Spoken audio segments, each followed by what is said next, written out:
Buenas tardes, doctora.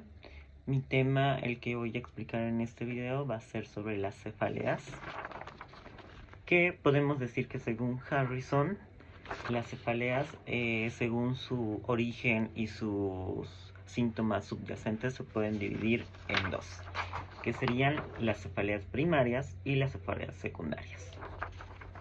Bueno, habitualmente las cefaleas son benignas, pero esta también puede indicar un problema intracraneal grave, que pueden ser tumores cerebrales, meningitis, un derrame subaracnoidea. Bueno, la cefalea o dolor de cabeza, si bien sabemos que el dolor está en la cabeza, no siempre quiere decir que el problema está en la cabeza. A veces es un síntoma de alguna enfermedad de un órgano o un sistema, o incluso neurológicamente, que se puede presentar como dolor de cabeza. Es por eso que las cefaleas se clasifican en primarias y secundarias. Hablando de las primarias, podemos decir sobre la migraña, la cefalea por racimo y la tensional. Vale aclarar que las cefaleas primarias no son causadas por alguna otra enfermedad, sino que la cefalea es la enfermedad como tal, y estas son tratables con tratamientos específicos, mientras que las secundarias son el resultado de síntomas de alguna otra enfermedad. Entonces, para tratarlas tendremos que encontrar su etimología de la enfermedad. Entonces, en este video vamos a tratar de explicar mucho más de las cefaleas primarias, empezando así con la migraña. Esta sería la segunda más frecuente de las cefaleas, que normalmente es un dolor pulsátil o de palpitaciones hemicraneal, que quiere decir a un lado de la cabeza. La mayoría de las imágenes que se refieren a la migraña es una imagen similar a esta. Y bueno, otros síntomas podría ser intolerancia a la luz, a los sonidos, incluso a veces al tacto. Estas se pueden venir acompañadas con náuseas, vómitos y bueno, empeora con la actividad física. Como más información se puede decir que la migraña se da mucho más a las mujeres que a los hombres. Y se dice que esta es hereditaria. Ahora, antes de hablar igual de la fisiopatología de la migraña, tenemos que entender que hay fases de ataque de migraña. Como primera fase tenemos la podromos, el aura, el ataque de migraña como tal y el postdromo. ¿A qué nos referimos con el podromos? Estas son presentaciones de síntomas generales, que puede ser fatiga, puede ser náuseas, puede ser insomnio. Y bueno, esta aparece antes del ataque de ansiedad, puede ser antes en horas, antes en días. Y después tenemos lo que es la segunda fase de aura. ¿A qué nos referimos? Puede haber migraña con aura y migraña sin aura. La migraña con aura nos referimos a síntomas neurológicos reversibles que pueden afectar tanto visual, sensitiva y de lenguaje. Y pasamos después a lo que es el ataque de migraña como tal, que son los dolores pulsátiles, vómito, y a veces se presentan como grumos en la visión, intolerancia al sonido, al ruido, y esta dura más o menos 4 a 72 horas. Si pasa este rango de duración, se puede hablar de un estatus migrañoso. Y bueno, tenemos como última fase el postdromo, que esto, pues la cabeza queda un poco resentida, los síntomas se van progresivamente hasta el siguiente ataque de migraña. Y bueno, ya hablando ahora de fisiopatología como tal, en su etimología, como acá podemos observar ahí, podemos decir que esta puede ser por vasodilatación neurógena o una vasoconstricción.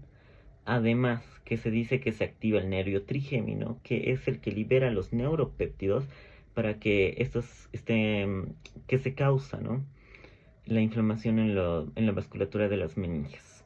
También tenemos factores que descadenan la migraña, que sería cambios hormonales, abuso de cafeína o analgésicos, puede ser también el consumo de chocolate, movimientos intensos, el no cuidar del sueño, también el mal descanso y todo eso.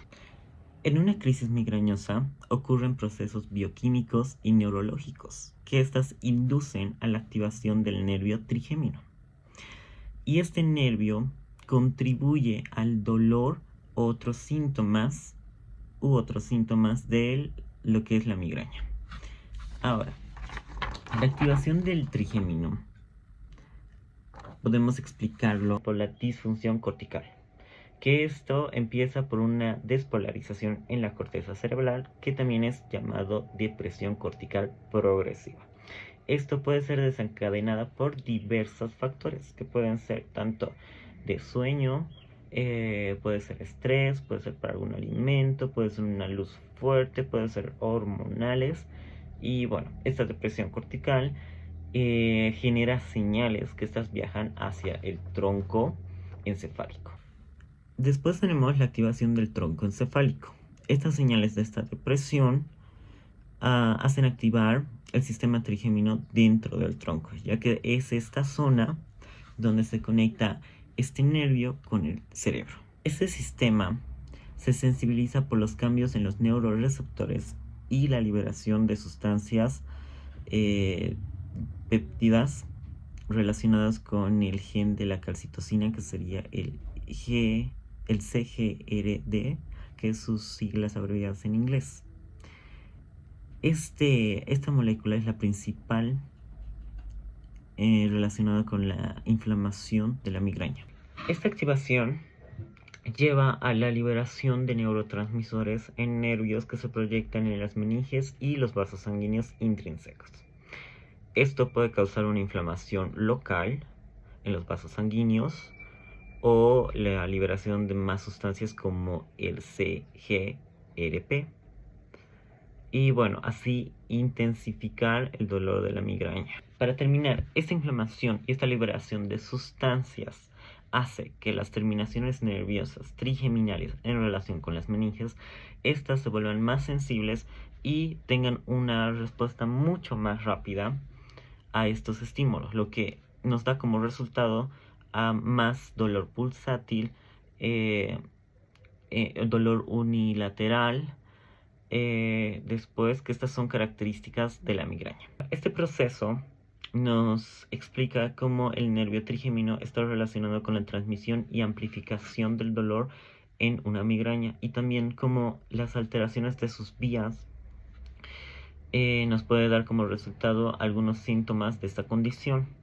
Con esto podemos decir que el tratamiento de la migraña a menudo son medicamentos que atacan a este sistema, que pueden ser antagonistas de la activación de los CGRPs, o también puede ser medicamentos que inhiben la activación del nervio trigémino y así disminuir la inflamación.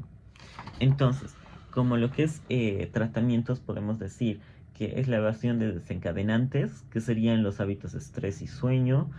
Eso no farmacológico. En farmacológicos podemos decir aspirina, las AINES, pueden ser también los agonistas de los receptores de las serotoninas, y bueno, la dihidrogostamina y antiemíticos o antidepresivos en algunos casos. Ahora pasamos a la siguiente cefalea, que sería la cefalea en racimos. Esta se presenta en semanas o meses. Es característica por un dolor intenso, insoportable, unilateral, o puede ser en un ojo o un lado de la cara. Y esto se presenta a partir más en hombres y sobre la edad de 30 años.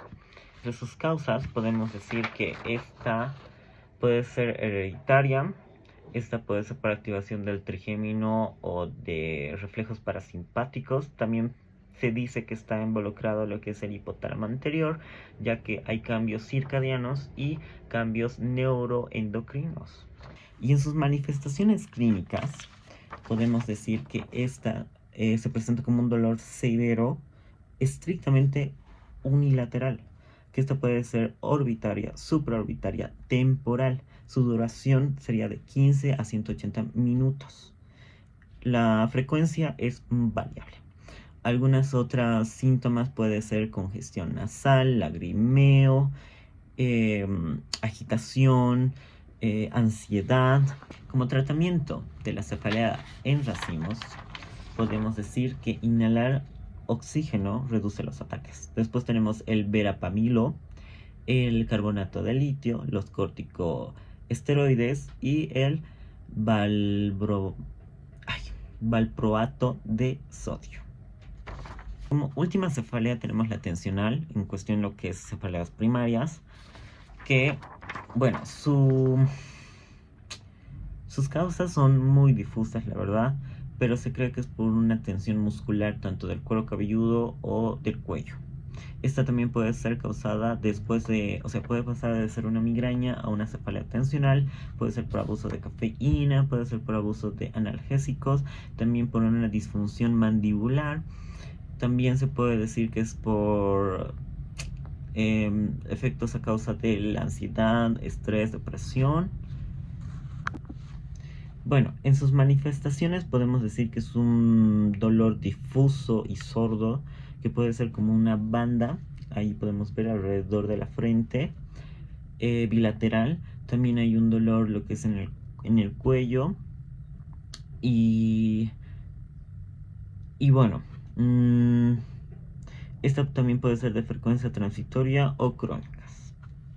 Para finalizar, tenemos lo que es tratamientos.